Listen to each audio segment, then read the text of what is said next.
بسم الله الرحمن الرحيم.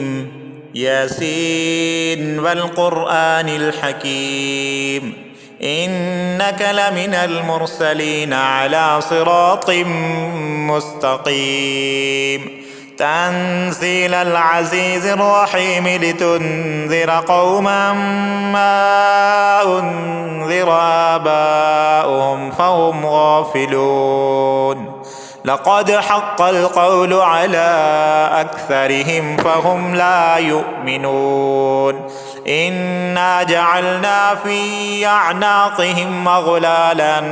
فهي إلى الأذقان فهم مقمحون. وجعلنا من بين أيديهم سدا ومن خلفهم سدا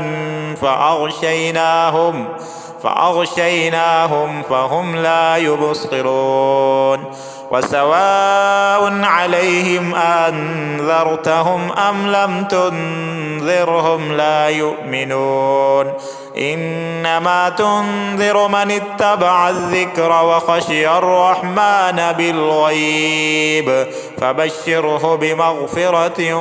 وأجر كريم. إنا نحن نحيي الموتى ونكتب ما قدموا وآثارهم وكل شيء أحصيناه في إمام مبين. واضرب لهم مثلا أصحاب القرية إذ جاءها المرسلون إذ أرسلنا إليهم 2 فكذبوهما فعززنا بثالث فقالوا إنا إليكم مرسلون. قالوا ما أنتم إلا بشر مثلنا وما أنزل الرحمن من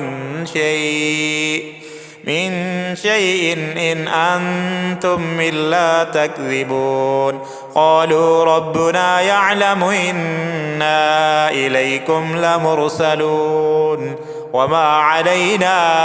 إلا البلاغ المبين. قالوا إنا تطيرنا بكم لئن لم تنتهوا لنرجمنكم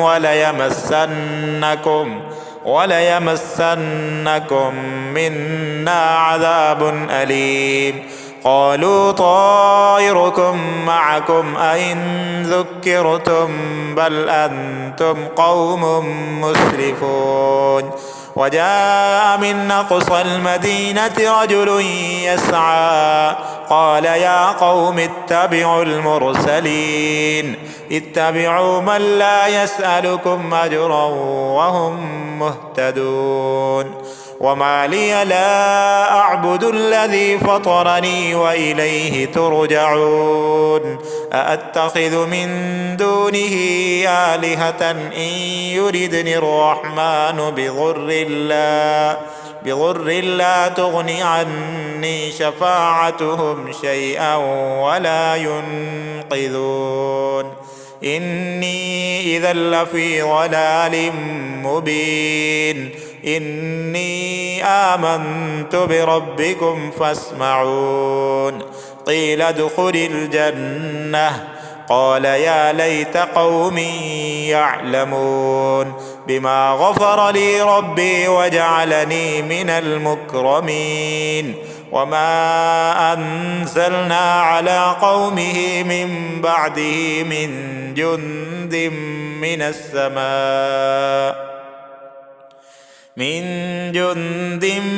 السماء وما كنا منزلين. إن كانت إلا صيحة واحدة فإذا هم خامدون. يا حسرة على العباد ما يأتيهم من رسول إلا كانوا به يستهزئون. ألم يروا كم أهلكنا قبلهم من القرون أنهم إليهم لا يرجعون. وإن كل لما جميع لدينا محضرون. وآية لهم الأرض الميتة أحييناها أحييناها وأخرجنا منها حبا فمنه يأكلون وجعلنا فيها جنات من نخيل وأعناب وفجرنا فيها من العيون ليأكلوا من ثمره وما عملته أيديهم أفلا يشكرون سبحان الذي خلق الأزواج كلها مما تنبت الأرض ومن أنفسهم ومما لا يعلمون وآية لهم الليل نسلخ منه النهار فإذا هم مظلمون والشمس تجري لمستقر لها ذلك تقدير العزيز العليم والقمر قدرناه منازل حتى عاد كالعرجون القديم لا الشمس ينبغي لها أن تدرك القمر ولا الليل سابق النهار وكل في فلك يسبحون وآية لهم أنا حملنا ذريتهم في الفلك المشحون وخلقنا لهم من مثله ما يركبون وإن نشأ نغرقهم فلا صريخ لهم ولا هم ينقذون إلا رحمة منا ومتاعا إلى حين وإذا قيل لهم اتقوا ما بين أيديكم وما خلفكم لعلكم ترحمون وما تأتيهم من آية من آيات ربهم إلا كانوا عنها معرضين وإذا قيل لهم أنفقوا مما رزقكم الله قال الذين كفروا للذين آمنوا أنطعم من لو يشاء الله أطعمه إن أنتم إلا في ضلال مبين ويقولون متى هذا الوعد إن كنتم صادقين ما ينظرون إلا صيحة واحدة تأخذهم وهم يخصمون فلا يستطيعون توصية ولا إلى أهلهم يرجعون ونفخ في الصور فإذا هم من الأجداث إلى ربهم ينسلون قالوا يا ويلنا من بعثنا من مرقدنا هذا ما وعد الرحمن وصدق المرسلون إن كانت إلا صيحة واحدة فإذا هم جميع لدينا محضرون فاليوم لا تظلم نفس شيئا ولا تجزون إلا ما كنتم تعملون إن أصحاب الجنة اليوم في شغل فاكهون هم وأزواجهم في ظلال على الأرائك متكئون لهم فيها فاكهة ولهم ما يدعون سلام قولا من رب رحيم وامتازوا اليوم أيها المجرمون ألم أعهد إليكم يا بني آدم ألا تعبدوا الشيطان إنه لكم عدو مبين وأن اعبدوني هذا صراط مستقيم ولقد أضل منكم جبلا كثيرا أفلم تكونوا تعقلون هذه جهنم التي كنتم توعدون اصلوها اليوم بما كنتم تكفرون اليوم نختم على أفواههم وتكلمنا أيديهم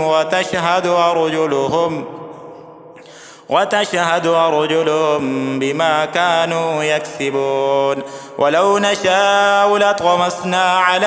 أعينهم فاستبقوا الصراط فأنى يبصرون ولو نشاء لمسخناهم على مكانتهم فما استطاعوا مضيا ولا يرجعون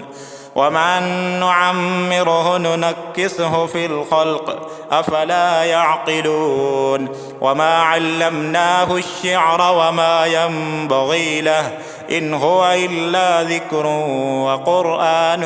مبين لينذر من كان حيا ويحق القول على الكافرين أولم يروا أنا خلقنا لهم مما عملت أيدينا أنعاما فهم لها مالكون وذللناها لهم فمنها ركوبهم ومنها يأكلون ولهم فيها منافع ومشارب أفلا يشكرون واتخذوا من دون الله آلهة لعلهم ينصرون لا يستطيعون نصرهم وهم لهم جند محضرون فلا يحزنك قولهم إنا نعلم ما يسرون وما يعلنون أولم ير الإنسان أنا خلقناه من نطفة فإذا هو خصيم مبين وضرب لنا مثلا ونسي خلقه قال من يحيي العظام وهي رميم قل يحييها الذي أنشأها أول مرة وهو بكل خلق عليم الذي جعل لكم من الشجر الأخضر نارا فإذا أنتم منه توقدون أوليس الذي خلق السماوات والأرض بقادر على أن يخلق مثلهم بلى وهو الخلاق العليم إنما أمره إذا أراد شيئا أن يقول له كن فيكون فسبحان الذي بيده ملكوت كل شيء وإليه ترجعون بسم الله الرحمن الرحيم الرحمن علم القرآن خلق الإنسان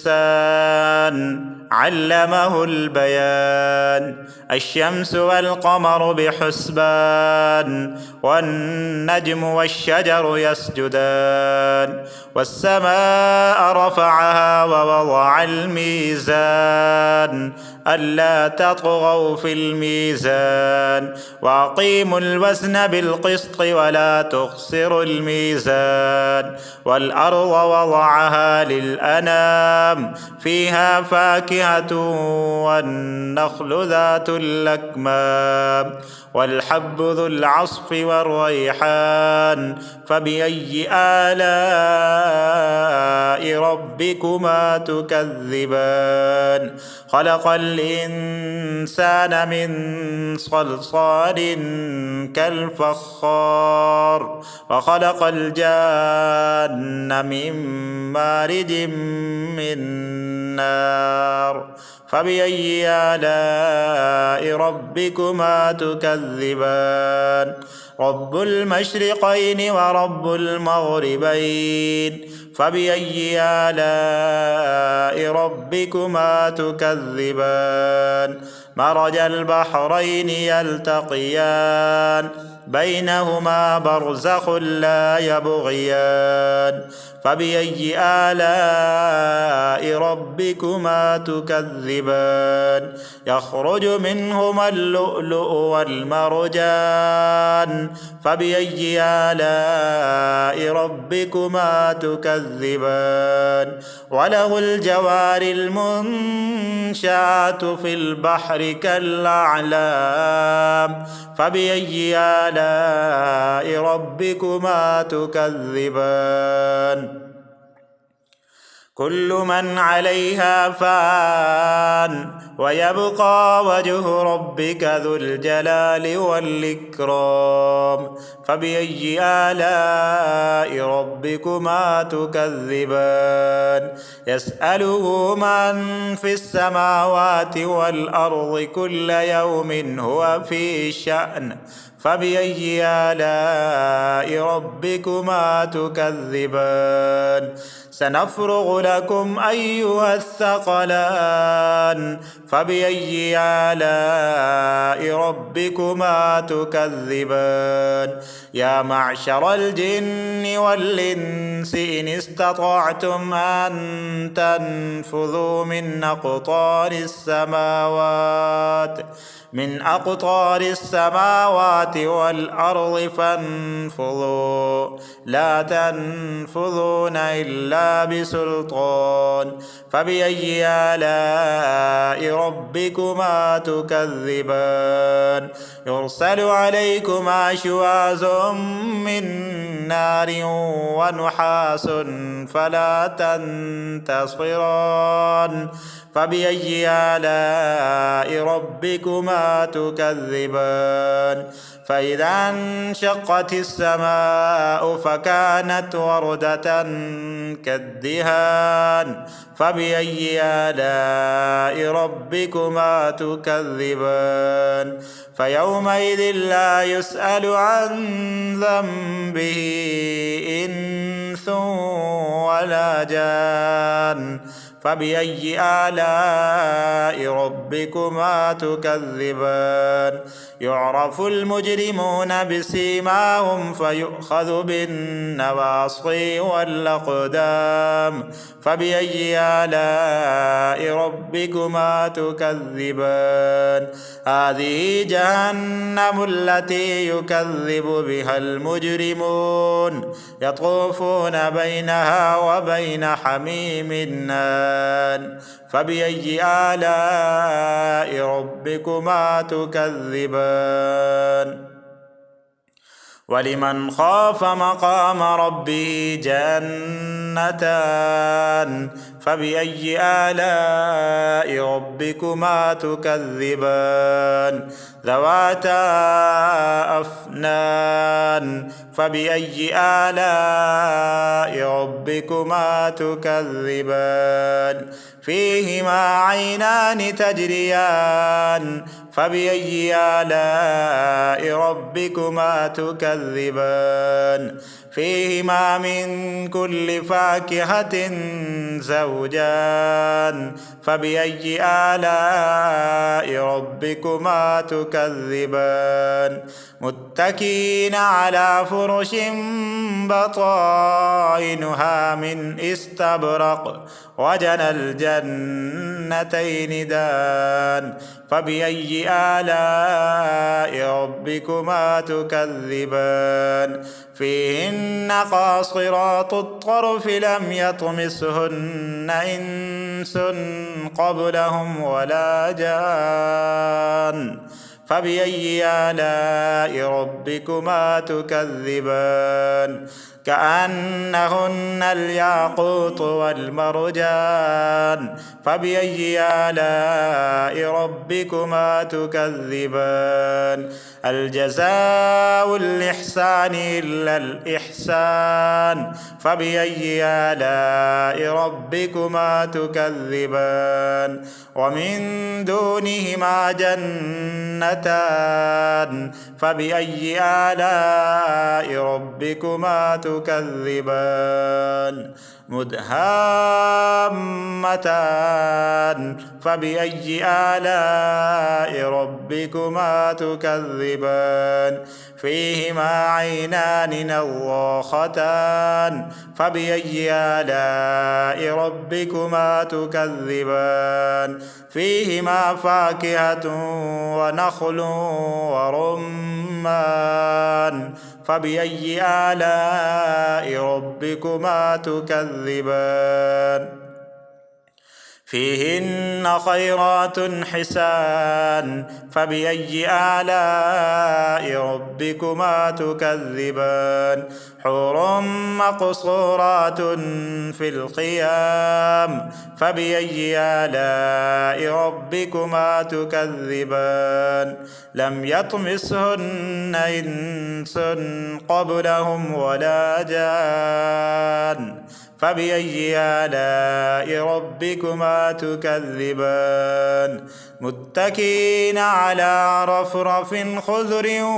وعبقري حسان فبأي آلاء ربكما تكذبان تبارك اسم ربك ذي الجلال والإكرام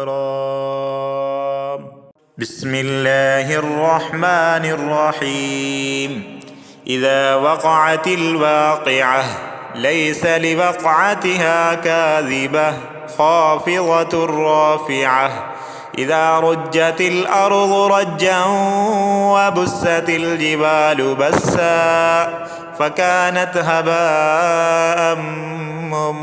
منبثا وكنتم أزواجا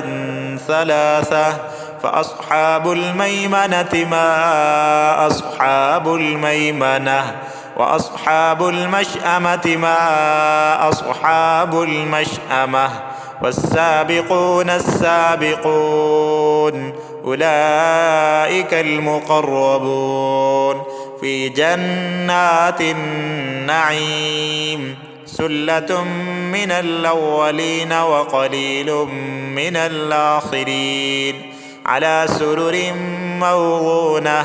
متكئين عليها متقابلين يطوف عليهم ولدان مخلدون بأكواب وأباريق وكأس من معين لا يصدعون عنها ولا ينزفون وفاكهة مما يتخيرون ولحم طير مما يشتهون وحور عين كأمثال اللؤلؤ المكنون جزاء بما كانوا يعملون لا يسمعون فيها لغوا ولا تأثيما إلا قيلا سلاما سلاما وأصحاب اليمين ما أصحاب اليمين في سدر مخضود وطلح منضود وظل ممدود وماء مسكوب وفاكهة كثيرة لا مقطوعة ولا ممنوعة وفرش مرفوعة إنا أنشأناهن إنشاء فجعلناهن أبكارا عربا أترابا لأصحاب اليمين ثلة من الأولين وثلة من الآخرين وأصحاب الشمال ما أصحاب الشمال في سموم وحميم وظل من يحموم لا بارد ولا كريم إنهم كانوا قبل ذلك مترفين وكانوا يصرون على الحنث العظيم وكانوا يقولون أئذا متنا وكنا ترابا وعظاما أئنا لمبعوثون أو آباؤنا الأولون قل إن الأولين والآخرين لمجموعون إلى ميقات يوم معلوم ثم إنكم أيها الضالون المكذبون لآكلون من شجر من زقوم فمالئون منها البطون فشاربون عليه من الحميم فشاربون شرب الهيم هذا نزلهم يوم الدين نحن خلقناكم فلولا تصدقون أفرأيتم ما تمنون أأنتم تخلقونه أم نحن الخالقون نحن قدرنا بينكم الموت وما نحن بمسبوقين على أن نبدل أمثالكم وننشئكم فيما لا تعلمون ولقد علمتم النشأة الأولى فلولا تذكرون أفرأيتم ما تحرثون أأنتم تزرعونه أم نحن الزارعون لو نشاء لجعلناه حطاما فظلتم تفكهون إنا لمغرمون بل نحن محرومون أفرأيتم الماء الذي تشربون أأنتم أنزلتموه من المزن أم نحن المنزلون لو نشاء جعلناه أجاجا فلولا تشكرون أفرأيتم النار التي تورون أأنتم أنشأتم شجرتها أم نحن المنشئون نحن جعلناها تذكرة ومتاعا للمقوين فسبح باسم ربك العظيم فلا أقسم بمواقع النجوم وإنه لقسم لو تعلمون عظيم إنه لقرآن كريم في كتاب مكنون لا يمسه إلا المطهرون تنزيل من رب العالمين أفبهذا الحديث أنتم مدهنون وتجعلون رزقكم أنكم تكذبون فلولا إذا بلغت الحلقوم وأنتم حينئذ تنظرون ونحن أقرب إليه منكم ولكن لا تبصرون فلولا إن كنتم غير مدينين ترجعونها إن كنتم صادقين فأما إن كان من المقربين فروح وريحان وجنة نعيم وأما إن كان من أصحاب اليمين فسلام لك من أصحاب اليمين وأما إن كان من المكذبين الضالين فنزل من حميم وتصلية جحيم إن هذا لهو حق اليقين فسبح باسم ربك العظيم بسم الله الرحمن الرحيم تبارك الذي بيده الملك وهو على كل شيء قدير الذي خلق الموت والحياة ليبلوكم أيكم أحسن عملا وهو العزيز الغفور الذي خلق 7 سماوات طباقا ما ترى في خلق الرحمن من تفاوت فارجع البصر هل ترى من فطور ثم ارجع البصر كرتين ينقلب إليك البصر خاسئا وهو حسير ولقد زينا السماء الدنيا بمصابيح وجعلناها رجوما للشياطين وأعتدنا لهم عذاب السعير وللذين كفروا بربهم عذاب جهنم وبئس المصير إذا ألقوا فيها سمعوا لها شهيقا وهي تفور تكاد تميز من الغيظ كلما ألقي فيها فوج سألهم خزنتها ألم يأتكم نذير قالوا بلى قد جاءنا نذير فكذبنا وقلنا ما نزل الله من شيء إن أنتم إلا في ضلال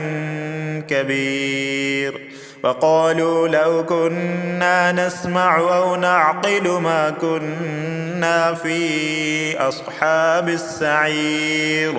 فاعترفوا بذنبهم فسحقا لأصحاب السعير إن الذين يخشون ربهم بالغيب لهم مغفرة وأجر كبير وأسروا قولكم أو اجهروا به إنه عليم بذات الصدور ألا يعلم من خلق وهو اللطيف الخبير هو الذي جعل لكم الأرض ذلولا فامشوا في مناكبها وكلوا من رزقه وإليه النشور أأمنتم من في السماء أن يخسف بكم الأرض فإذا هي تمور أم أمنتم من في السماء أن يرسل عليكم حاصبا فستعلمون كيف نذير ولقد كذب الذين من قبلهم فكيف كان نكير أولم يروا إلى الطير فوقهم صافات ويقبضن ما يمسكهن إلا الرحمن إنه بكل شيء بصير أمن هذا الذي هو جند لكم ينصركم من دون الرحمن إن الكافرون إلا في غرور أمن هذا الذي يرزقكم إن أمسك رزقه بل لجوا في عتب ونفور أفمن يمشي مكبا على وجهه أهدى أمن يمشي سويا على صراط